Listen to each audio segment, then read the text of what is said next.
कि नहीं लगेगी, या ये जो चुनाव समिति की बैठक सिर्फ औपचारिकता है, उपेंद्र कुशवाहा के नाम पर ही मुहर लगनी है, ये सब चीजें देखनी होगी। लेकिन 2 सीटें खाली हैं। अगर एक सीट पर उपेंद्र कुशवाहा जा भी रहे हैं तो दूसरी सीट पर कौन जा रहा है जी?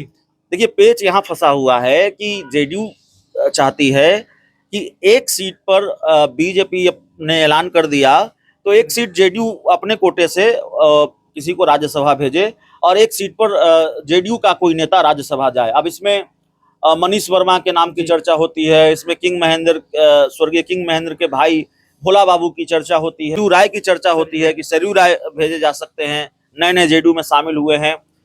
तो जेडीयू के पास उम्मीदवारों की कमी नहीं है और जेडीयू की भी मजबूरी है कि अपने किसी नेता को एडजस्ट करे, कुछ नेताओं को एडजस्ट करने की मजबूरी जेडीयू के पास है।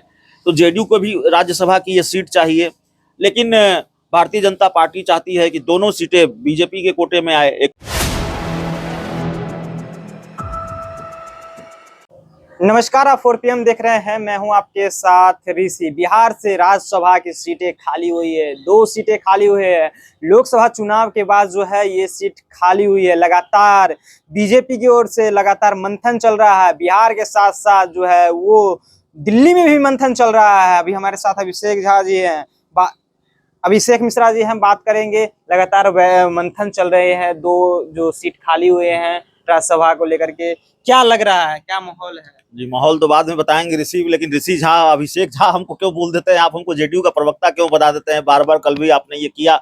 देखिए ऋषि, दर्शकों को पता है इसकी जो पृष्ठभूमि है जिस पर हम बात कर रहे हैं, फिर भी हम बता देते हैं जो दर्शक नहीं जानते हैं। बिहार में जब लोकसभा के चुनाव हुए तो आरजेडी और बीजेपी ने दोनों ने अपने अपने एक राज्यसभा सांसद को टिकट दिया, उम्मीदवार बनाया। आरजेडी ने बीजेपी ने अपने राज्यसभा सांसद विवेक ठाकुर को नवादा से चुनाव लड़ाया, वो जीत भी गए। तो जाहिर है अब वो लोकसभा के सदस्य बन गए हैं तो राज्यसभा की एक सीट खाली हो गई। आरजेडी ने अपनी राज्यसभा सांसद मीसा भारती को पाटलिपुत्रा लोकसभा सीट से चुनाव लड़ाया, मीसा भारती भी जीतकर संसद पहुंच गई, तो उनकी सीट भी खाली हो गई है। तो 2 राज्यसभा की सीटें हैं और दोनों खाली हैं। अब वक्त इसलिए कम है क्योंकि चुनाव की तारीखों का ऐलान हो गया है। 14 अगस्त की जो तारीख होगी, यानी कल राज्यसभा चुनाव को लेकर अधिसूचना जारी हो जाएगी। 3 सितंबर को वोटिंग होनी है और 3 ही सितंबर को इसके नतीजे आने हैं। देर शाम तक इसके नतीजे आ जाएंगे। अब राज्यसभा की ये जो दोनों खाली सीटें हैं, भले ही एक मीसा भारती खाली सीट है, लेकिन संख्या बल के हिसाब से दोनों एनडीए के कोटे में जानी है। अब आप इसको समझिए या दर्शक भी समझें कि कैसे पेच फंस गया है और किस तरह से पेच फंस गया है। बहुत मुश्किल हो गया है फैसला लेना। जब सम्राट चौधरी भारतीय जनता पार्टी के प्रदेश अध्यक्ष थे तो उन्होंने कह दिया, ऐलान कर दिया कि उपेंद्र कुशवाहा राज्यसभा जाएंगे। मैं ये नहीं कह रहा हूं कि उपेंद्र कुशवाहा राज्यसभा नहीं जाएंगे। सम्राट चौधरी ने कहा है तो हो सकता है उपेंद्र कुशवाहा राज्यसभा जाएं, लेकिन अब वहां भी सस्पेंस नजर आ रहा है कि जाएंगे कि नहीं जाएंगे। अभी प्रदेश अध्यक्ष बदल गए हैं, उसके बाद जो समिति होती है बिहार बीजेपी के कई नेताओं की एक समिति होती है, उसकी मीटिंग होगी, उसमें कई उम्मीदवारों के नाम पर चर्चा होगी और उसके बाद जो सहमति बनेगी, बीजेपी के कई बड़े नेता उसमें शामिल है उस समिति में, वो केंद्रीय चुनाव समिति जो है उसको अनुशंसा भेजी जाएगी, उसको लिस्ट भेजी जाएगी और फिर केंद्रीय चुनाव समिति मुहर लगाएगा कि कौन उम्मीदवार होगा। तो अब उपेंद्र कुशवाहा के नाम पर मुहर लगेगी कि नहीं लगेगी, या ये जो चुनाव समिति की बैठक सिर्फ औपचारिकता है, उपेंद्र कुशवाहा के नाम पर ही मुहर लगनी है, ये सब चीजें देखनी होगी। लेकिन 2 सीटें खाली हैं। अगर एक सीट पर उपेंद्र कुशवाहा जा भी रहे हैं तो दूसरी सीट पर कौन जा रहा है जी? देखिए, पेच यहाँ फंसा हुआ है कि जेडीयू चाहती है कि एक सीट पर बीजेपी ने ऐलान कर दिया तो एक सीट जेडीयू अपने कोटे से किसी को राज्यसभा भेजे और एक सीट पर जेडीयू का कोई नेता राज्यसभा जाए। अब इसमें मनीष वर्मा के नाम की चर्चा होती है, इसमें स्वर्गीय किंग महेंद्र के भाई भोला बाबू की चर्चा होती है, इसमें इस लिस्ट में कई और नाम की चर्चा होती है। तो और कई और नाम फिर इस लिस्ट में जुड़ते जा रहे हैं कि इस राज्यसभा के जो दावेदार हैं नीतीश कुमार की पार्टी की तरफ से, जेडीयू की तरफ से, उसमें कई सरयू राय की चर्चा होती है कि सरयू राय भेजे जा सकते हैं, नए नए जेडीयू में शामिल हुए हैं। तो जेडीयू के पास उम्मीदवारों की कमी नहीं है और जेडीयू की भी मजबूरी है कि अपने किसी नेता को एडजस्ट करे, कुछ नेताओं को एडजस्ट करने की मजबूरी जेडीयू के पास है।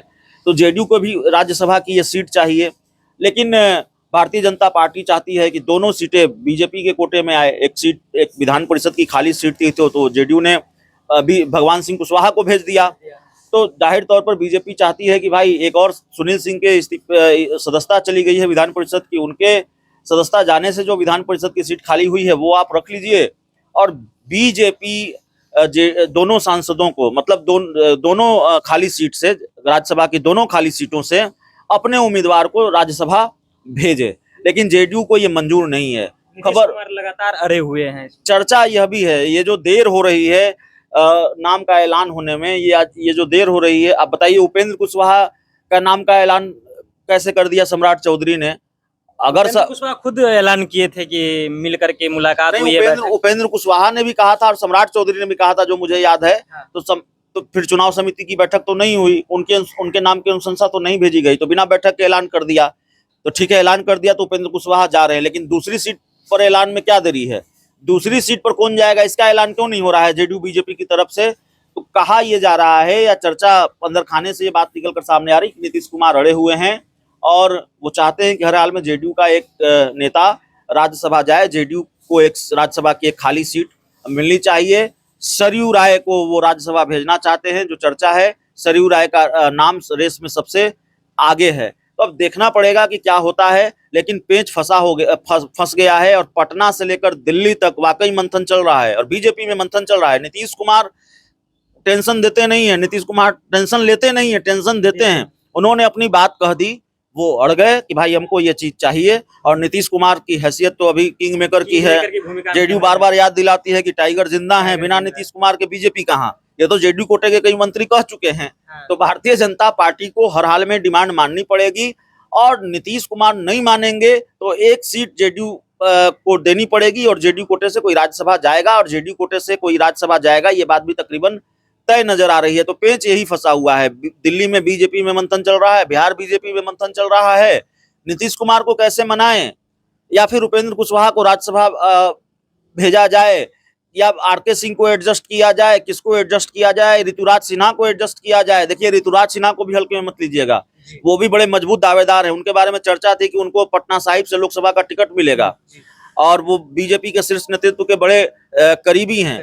तो रविशंकर प्रसाद को पटना साहिब का टिकट मिला, वो जीत भी गए, लेकिन ऋतुराज सिन्हा को भी बीजेपी एडजस्ट करेगी, और बीजेपी की मजबूरी है कि उनको एडजस्ट किया जाए।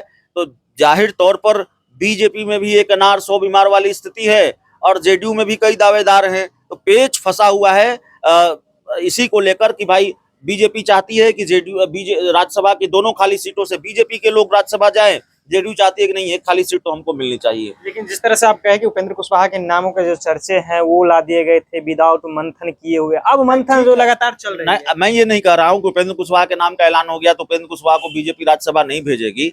उपेंद्र कुशवाहा मजबूरी है। अभी बिहार में जिस तरह से कुशवाहा पॉलिटिक्स हो रही है, और लालू यादव ने जिस तरह से कुशवाहा वोट बैंक में सेंधमारी की है, एक नया प्रयोग किया है कुशवाहा पॉलिटिक्स लालू यादव ने शुरू किया है, तो उपेंद्र कुशवाहा को बीजेपी क्यों खोना चाहेगी?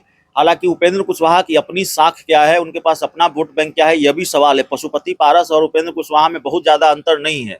अगर भारतीय जनता पार्टी को यह लगता है कि पशुपति पारस के पास कोई राजनीतिक पूंजी नहीं बची है, उनके पास वोट बैंक नहीं है, तो उपेंद्र कुशवाहा के पास भी बहुत वोट बैंक बचा है, यह भी मुझे नहीं लगता है। क्योंकि उपेंद्र कुशवाहा उस सीट से चुनाव हार जाते हैं जिसको कुशवाहा भूल सीट माना जाता है, और सिर्फ चुनाव नहीं हार जाते हैं, तीसरे नंबर पर आते हैं। तो जाहिर है ये सवाल है, लेकिन बीजेपी उपेंद्र कुशवाहा को अभी पशुपति पारस की तरह किनारे लगाएगी, मुझे ये नहीं लगता है। तो उपेंद्र कुशवाहा हो सकता है राज्यसभा जाएं, लेकिन अभी थोड़ा मामला अड़ गया है और पेच फंस गया है। जी चलिए, तो मामला जो है अड़ गया है और पेच फंस गया है। उपेंद्र कुशवाहा के नाम के भी चर्चे थे, लेकिन नीतीश कुमार अड़े हुए हैं एक सीट को लेकर के। आगे जो भी मामला होगा हम आपको बताते रहेंगे। आप देख रहे थे 4Q, धन्यवाद।